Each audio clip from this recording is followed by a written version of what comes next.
तो एक बड़ी खबर आपको बता दें, इस वक्त एक बड़ी खबर मिल रही है। दरअसल ये बड़ी खबर टिकरी बॉर्डर से धरने पर बैठे किसानों पर केस दर्ज किया गया है। किसानों पर केस दर्ज किया गया है टिकरी बॉर्डर से। ये बड़ी खबर बहादुरगढ़ सदर और शहर थाने में एफआईआर दर्ज कराई गई है।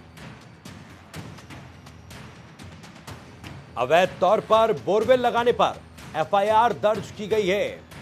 पक्के निर्माण को लेकर भी कार्रवाई की गई है। दरअसल बॉर्डर पर कई महीनों से डटे किसानों ने पक्के मकान बनाना शुरू कर दिया था। किसानों का कहना है कि अभी जब तक सरकार कृषि कानून वापस नहीं लेगी तब तक यह आंदोलन यूं ही चलता रहेगा और गर्मी से बचने के लिए किसानों ने यहां पर पक्के मकान बनाना शुरू कर दिए थे। अवैध बोरवेल भी यहां पर खोदी गई थी और इसी पर कार्रवाई हुई है। दरअसल कई किसानों पर एफआईआर दर्ज की गई है। ये बड़ी खबर, बड़ी जानकारी। पक्के निर्माण को लेकर भी कार्रवाई की गई, अवैध बोरवेल को लेकर एफआईआर दर्ज की गई है। तो धरने पर बैठे किसानों पर कार्रवाई हुई है, उन पर एफआईआर दर्ज की गई है, केस दर्ज। ये देखिए तस्वीरें हम आपको दिखा रहे हैं किस तरह किसान टिकरी बॉर्डर पर पक्के मकान बना रहे हैं। दरअसल आपको बता दें कि आने वाले समय को देखते हुए, क्योंकि सर्द मौसम में किसान लगातार तमाम सीमाओं पर डटे रहे, उसके बाद अब आंदोलन को आगे चलाने की रणनीति किसानों ने बनाई है और इसी रणनीति के तहत बॉर्डर्स पर टिके रहने के लिए, जमे रहने के लिए कुछ इस तरह के पक्के मकानों का निर्माण किसानों ने शुरू किया था। साथ ही साथ बोरवेल की खुदाई भी यहां पर की गई और इन तमाम चीजों को लेकर, अवैध बोरवेल की खुदाई और पक्के निर्माण को लेकर केस दर्ज किए गए हैं। एफआईआर दर्ज हुई है। बहादुरगढ़ सदर और शहर थाने में एफआईआर दर्ज की गई है। तो किसानों पर यह केस दर्ज किए गए हैं। इस वक्त की बड़ी खबर, बड़ी जानकारी। टिकरी बॉर्डर की ये तस्वीरें हम आपको दिखा रहे हैं, किस तरह किसान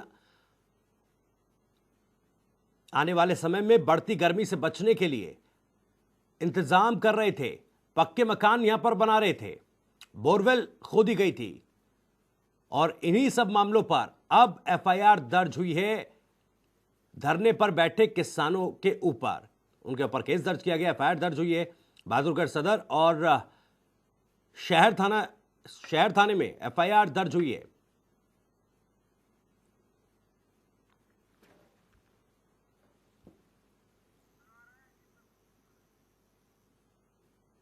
तो अवैध तौर पर बोरवेल लगाने पर एफआईआर दर्ज की गई है। टिकरी बॉर्डर की ये तस्वीरें आप देख रहे हैं। पक्के निर्माण को लेकर कार्रवाई की गई, अवैध बोरवेल लगाने पर केस दर्ज किया गया।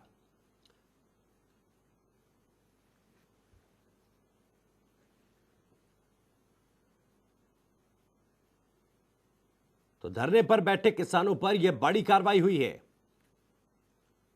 आपको बता दें कि किसानों के ऊपर पक्के घर के निर्माण को लेकर, पक्के मकान के निर्माण को लेकर, जो अस्थाई मकान जो हैं किसानों की ओर से बनाए जा रहे हैं गर्मी से बचने के लिए, उसको लेकर कार्रवाई की गई। अवैध बोरवेल के खुदाई को लेकर कार्रवाई की गई है। केस दर्ज हुए हैं बहादुरगढ़ सदर और शहर थाने में एफआईआर दर्ज की गई है।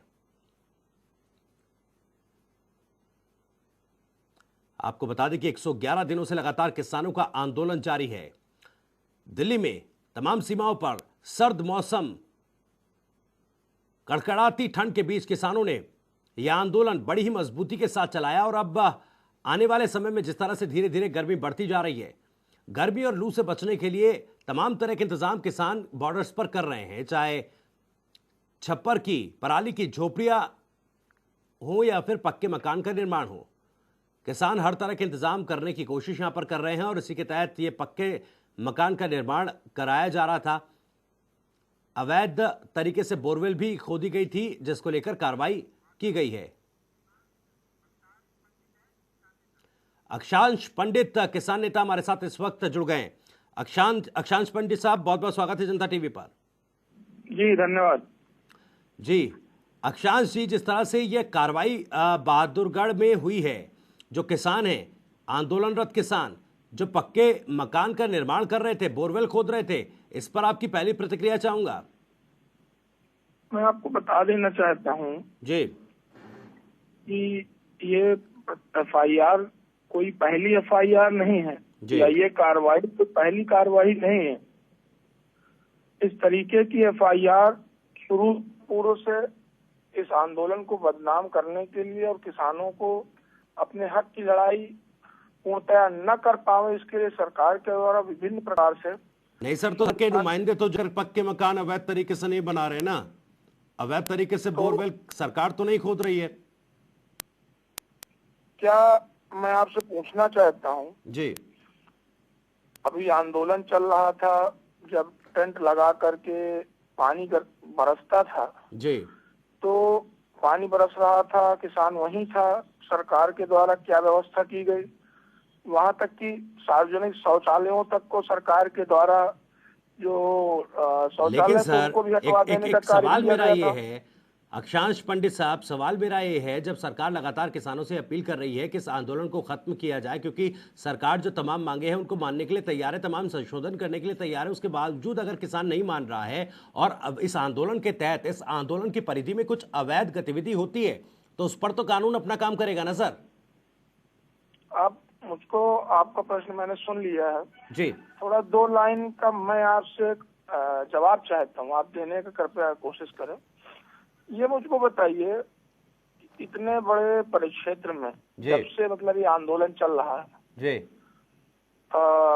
जब भी किसी प्रकार की कोई कार्रवाई करनी होती है जी, तत्काल प्रभाव से उसको वैध अवैध घोषित कर दिया, ठीक है, वो उनका फैक्टर है, लेकिन इस पर भी कोई बात करेगा जो 150 से अधिक लोग खत्म हो गए, उस पर कोई बात करने को क्यों तैयार नहीं है? जी, ये जो लोग कह रहे हैं कि सरकार तो बस एक फोन कॉल की दूरी पर है जी, और सरकार बात करने के लिए तैयार है, जी, कितनी ढेर सारी बातें हम पर कही गई, जी, कितना हमको खालिस्तानी भी कहा गया, हमारे ऊपर कितने आरोप समय समय पर लगाए गए जी। और देश की चलिए मतलब अक्षांश पंडित साहब, बहुत बहुत शुक्रिया, क्योंकि वक्त की मेरे पास कमी है। तो आप ये कह रहे हैं कि कहीं ना कहीं सरकार ये जो कार्रवाई कर रही है आंदोलन को बदनाम करने की रणनीति के तहत कर रही है। फिलहाल बहुत बहुत शुक्रिया आपका इस तमाम बातचीत के लिए।